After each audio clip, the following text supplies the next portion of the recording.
pour nous donner plus d'éclaircissements concernant le début de la deuxième phase du scrutin tout au long de 2 jours pour les Égyptiens se trouvant à l'étranger. Nous avons le plaisir d'avoir en ligne Dr Menna Aref, professeur d'économie. Dr Menna Aref, bonsoir et bienvenue avec nous.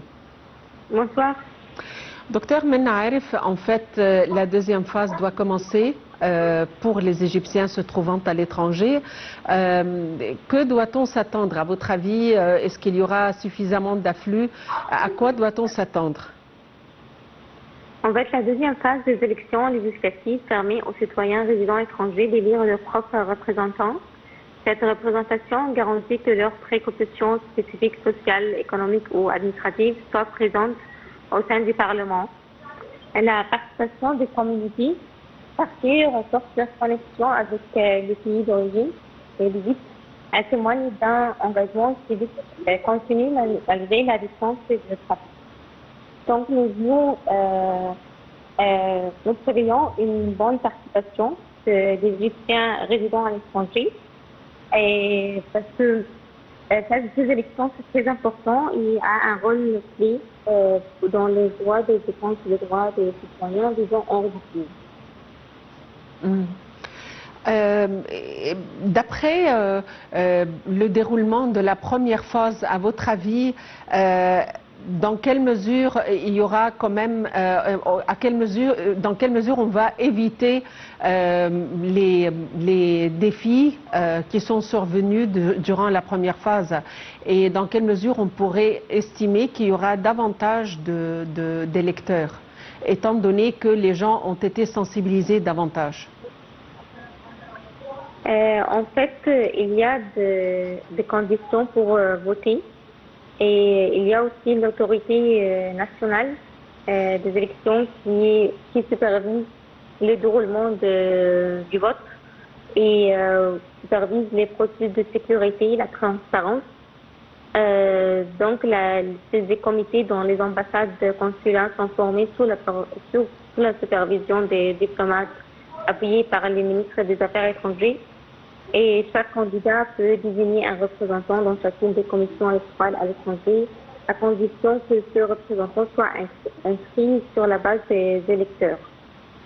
Et aussi, il y a une importance de la participation des Égyptiens à l'étranger parce que ça permet de représenter leurs intérêts sur le Parlement égyptien, avoir des priorités différentes, des questions sur les investissements, la protection sociale. Donc, il y a un lien important entre l'État égyptien et sa diaspora, montrant que les citoyens passés sont pris en compte dans le processus démocratique.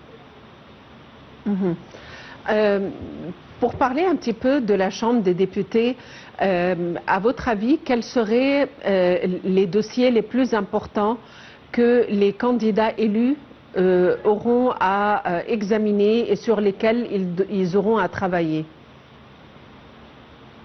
En fait, les partis qui ont des programmes spécifiques avec des objectifs clairs, et cela va impacter le voix des Égyptiens et avoir aussi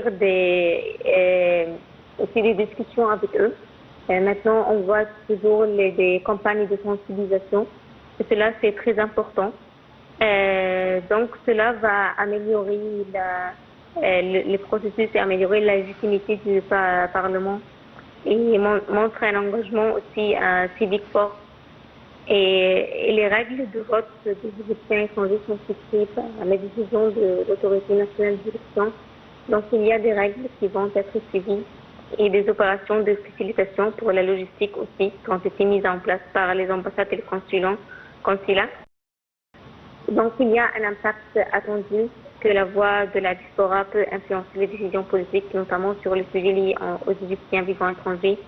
Une bonne participation peut encourager plus d'implications civiques et politiques de la part des partis. Et cela peut aussi renforcer la transparence du processus électoral en montrant que les électeurs à l'étranger sont bien intégrés dans le système. Et concernant la présence de la femme et des sièges consacrés à la femme, puisqu'il s'agit de quotas, à votre avis, est-ce que ce quota diffère d'une session à l'autre? En fait, et une bonne représentation des femmes dans les différents partis politiques. Et aussi, il y a pour les femmes égyptiennes qui résident à l'étranger et qui jouent un rôle de plus en plus important dans le processus électoral. Leur participation lors du vote dans les ambassades et consulats reflète un engagement civique croissant au sein de la diaspora.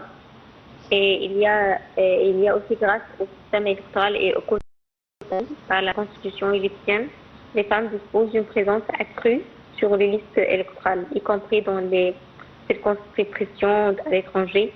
Et cela augmente les chances de voir davantage de femmes siéger au Parlement. Et les Égyptiens vivant à l'étranger contribuent à porter des sujets essentiels, les droits de femmes, mobilité et rétention des diplômes, démarches consulaires, soutien aux familles expatriées, l'inclusion économique et sociale dans les pays d'accueil. Et on voit aussi de nombreuses femmes participent activement. Docteur Menna Aref, vous êtes professeur d'économie. Merci beaucoup d'avoir été avec nous aujourd'hui. Il faut dire qu'à l'occasion d'une étape hautement symbolique pour le programme nucléaire égyptien, le président Abdel Fattah el-Sisi et son homologue russe Vladimir Poutine ont participé mercredi par visioconférence à un événement important marquant l'installation de la cuve de pression et la structure de confinement du réacteur de la première unité nucléaire de la centrale d'El Dabra.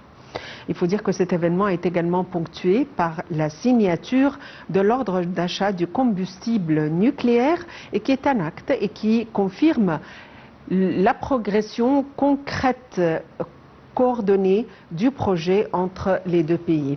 Nous allons vous laisser avec les détails de ce compte rendu, mais avant je tiens à vous remercier pour votre attention et vous souhaiter une excellente fin de soirée. Au revoir et à la prochaine.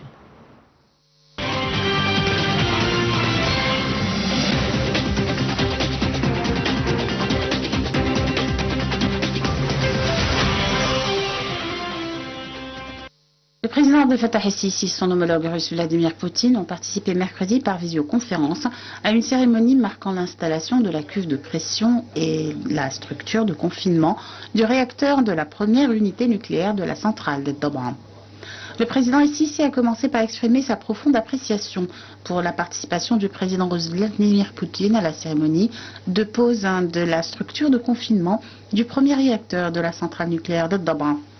Il a à cette occasion renouvelé ses remerciements à son homologue russe pour l'intérêt qu'il porte au projet et pour le suivi constant qu'il assure aux différentes étapes de cette initiative stratégique destinée à renforcer les capacités nucléaires civiles de l'Égypte.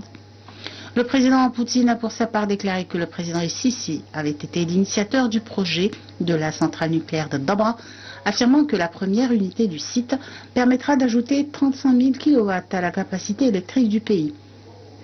S'exprimant lors de la cérémonie, Poutine a souligné que le projet constitue le fruit de la coopération entre l'Égypte et la Russie.